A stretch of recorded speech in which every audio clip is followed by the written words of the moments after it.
So the story begins with Abram. We don't know very much about Abram. We could have a lot of questions, but it's kind of like where that missing airliner is. We don't know. We have questions, but we don't have answers. But we can project some things. Abram heard the voice of God.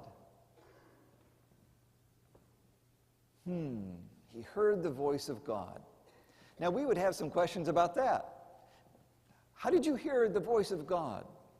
We don't know. What we know is he heard the voice of God. And after he had that encounter with God, he received a dream.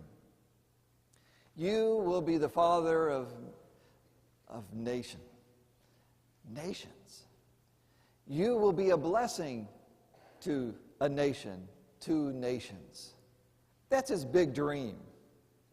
And I'm holding the rock because, can you see where Jacob got his big dream from? Yeah, from Grandpa. Yeah, it was passed down. Dreams get passed down from generation to generation. Don't take too much time, but think in your own family. You know, what are some of the dreams that get passed down from one generation to the next? Or maybe what was your parents' dream for you that was spoken? Or have you had a dream where God spoke to you?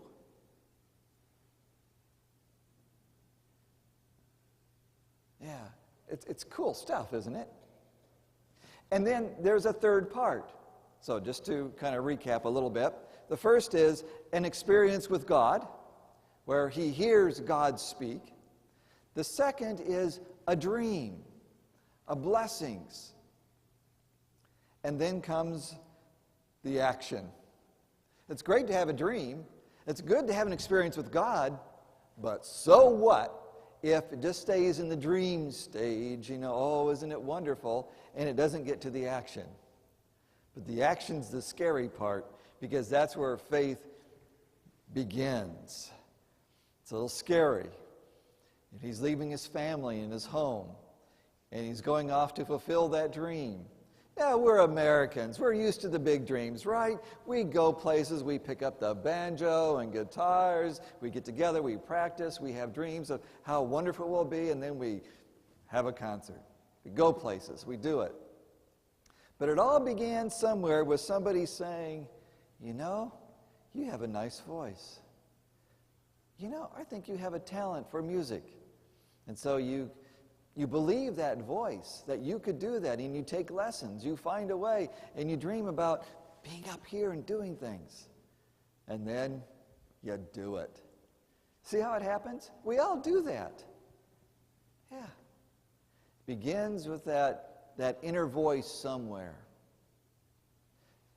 So there's three parts. It's real easy, right? The experience with God of some sort, where we hear God's voice, direction. We say it's a voice. You may not have the words for it, but you know it comes from God. You may not be able to explain it to anybody, the details, but you can say, God told me. And that's good enough. It was good enough for Abram, right? Okay, so now we jump way ahead, and we get to Nicodemus in our story for today. What a great story. And John is a fantastic writer. He writes in dualities. Nicodemus came in the dark. Okay, so it's nighttime. Yeah, but there's something else. He was in the dark about the belief of Jesus. So whenever John says something, you got to think, oh, what's the other meaning? Okay? So Nicodemus comes in the dark. He was a leader in the religious community. He came in the dark because he didn't want the other leaders to know he was there. But he said to Jesus, we have seen, or I have heard about the signs which you do, and I believe you come from God. But he's a little bit uncomfortable about his friends knowing that he's there. He's a religious leader, and what would people say if they knew he was there talking to Jesus? He should know this stuff, right? He's a religious leader. So he comes in the dark. Because he really doesn't quite believe that Jesus would be the Messiah, the Son of God. He's confused about Jesus. He's just not sure. He doesn't believe. So he's in the dark. He comes in the dark. But he sees or he's heard signs. So I want you to think just for a second. What were the signs that you have heard about Jesus that would call you to be more curious and to come to Jesus and say, Jesus, I'd like to talk to you about something? You know, signs are really important. We all look for signs. How do I know? Like in the airliner. The sign now says that where the airplane took this turn was just in the right spot to lead confusion to other people. They wouldn't really know who's tracking this airplane. So it was probably planned. See how we use signs? And then those other transponders. They were turned off. Probably intentionally. This was no accident, was it? See how we use signs?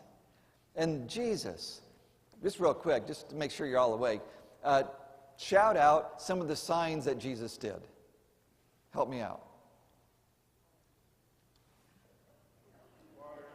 Water into wine, thank you. Loaves into fishes. What else? Lazarus, healing. Yeah, the dead have life.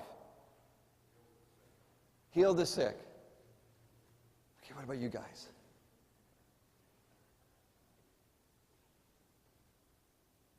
Okay, they're awake, you're asleep. No. They said all the easy good ones, right?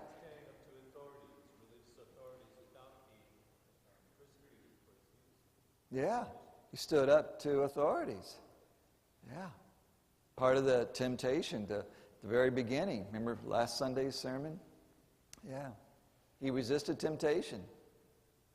So all these things are happening, which makes Nicodemus very curious about Jesus. So he comes in the night, meaning he doesn't quite believe, and he has this discussion with Jesus, and Jesus tries to lay it out there.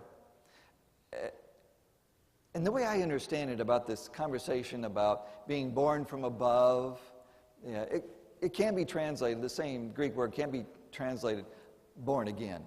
That's how you want to choose the word. But I see that, again, the dualism that Jesus is trying to help him, Nicodemus, see is the flesh and the spirit. We all love the flesh. The flesh makes a lot of sense to us. The flesh is, okay, we have a ritual called baptism, and where we use water, it's cleansing. We get that. Yeah, water is cleansing. And we have movies that show water, and whenever we see water, we think, oh, there's something else going on here. Yeah, we're used to that imagery. But if we leave it as, okay, we've gone through the ritual. If we leave it as we come to church. If we leave it as, yeah, we go through the rituals, we read the hymns, we sing the hymns, we have the prayers. Those are all flesh-type things. And Jesus was saying, unless you're born from above, the Spirit, well, you're not going to get it. You have to have both. The rituals are incredibly important, but they have depth, they have meaning. And so I see Paul over here, and he already spoke, so I'm going to pick on him again. You know, music is a great example about how people can play the notes, sing the notes, but there's a difference in spirit and heart. When somebody sings, "Here I am, Lord." In the church that I was pastor of in Decatur, Illinois, one lady said to me, "I can never sing that song without crying," because there was spirit involved. I have heard you calling in the night. Wow. God, I've heard you calling in the night. In my darkness, God, I have heard you call to me, and you made a difference. You called me out of my darkness, God. And so when we sing, I have heard you calling in the night, it touches some deep stuff within all of us where we heard. We heard. And I will go, Lord, if you lead me. Should be, if you lead me, I will go. Because that's part of the dream. We got to have that dream, part 2, before we can go, before we have that inner strength. One of the neat things about Nicodemus was, okay, he comes to Jesus in the dark, right? We got that. He hears about, well, you got to be born from above. It's got to be spirit. Nicodemus, you just can't go through the motions. You can't just show up. You got to have this relationship with God. And you can't control God, Nicodemus. The wind blows where it will. You've got to give up well, we do this and we do that, and now you're a good person. You have to give up trying to please everybody and being the good religious person. You have to choose to get out of the darkness and believe and be moved by the Spirit.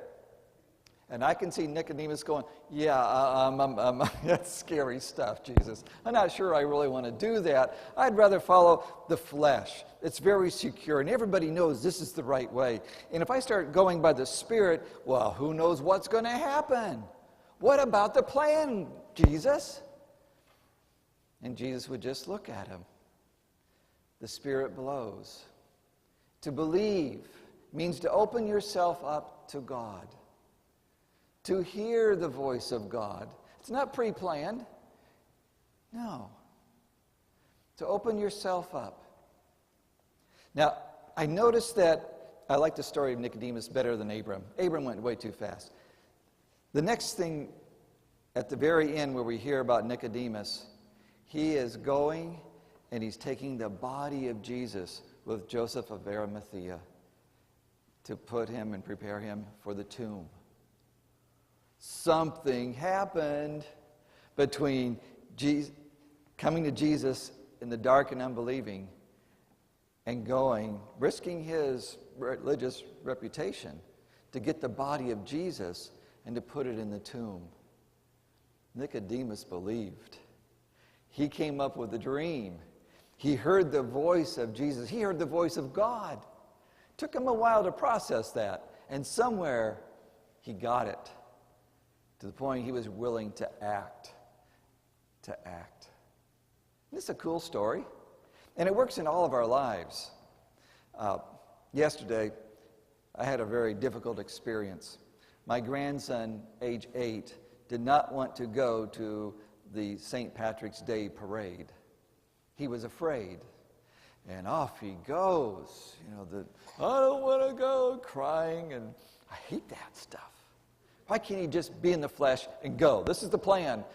You signed up for Boy Scouts. You're a member of Boy Scouts. You are now going to the parade because you are a Boy Scout, period. Wouldn't that be nice? He wants to go into spirit, being blown this way and that. So my wife, she's got an LEd degree, so she's much better with children. She won't use this word, but I will. She rewarded him to think about the future. Michael, how about if we go swimming after the parade? Wouldn't that be nice? Just think about swimming and kind of get through this part. Let your mind think about this wonderful idea. Get it? The dream. Have a dream. And Michael did. By focusing on the dream, he was able to act. We got him in the car. He was all dressed up. And Michael had this low dream. We all have low dreams. It's what could really happen that could be really bad. Nicodemus had a low dream. Abram had a low dream. Abram thought, well, what if it doesn't work out? What if I'm going to be away from family? What if I'm killed? What if what if I don't have any children? Blah, blah, blah. Nicodemus, what if my friends, my religious leaders, what if they find out? I could lose all my power, my standing, my livelihood. So Michael's low dream was, I don't know what it was. He wouldn't tell me. It was just something terrible other than, well, everybody will look at me. Yeah, that's true. You're good looking and, all that kind of stuff. Yeah, but there was other fears that weren't coming out. But boy, they were in there and the tears were coming down. But something wonderful happened. I could not explain it. I could not plan it. One of the scout leaders came over. Michael's a little bit big for his age. So he said, would you carry a flag? This was the Irish flag. And you're going to be in the front of the parade. And I'm thinking, oh my gosh, he's scared to death. He'll never do it. And he goes, sure. Yeah. Who would have thought this boy who didn't even want to come, who had tears saying, I don't want to go, would come? That's just an everyday experience where we can see the power of dreams and a voice that speaks and the power that can come from within so we can act. Can't plan it. It's just being in the moment. Nicodemus was attracted to Jesus because Jesus was in the moment. He was of the Spirit. The good news is that same gift is for us. We too can be in those desert times. We too can find that place. We too can go in darkness and hear the voice of God. We too can dream the dreams that God has for us.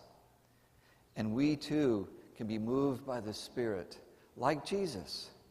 Because in just a little bit of time, we all are going to be sent out of here into the world. But we are gifted people. We know things will happen that we can't plan. But by being filled with the Spirit, being born from above, we are ready with the stories of life. And we will go to our places of darkness, the places of our desert, where we can hear and we can wonder and dream. And then when we are ready, God will move us and move others. And we, like Christ, will be a light to the world around us because we get it. We have been born from above. Thanks be to God. Amen.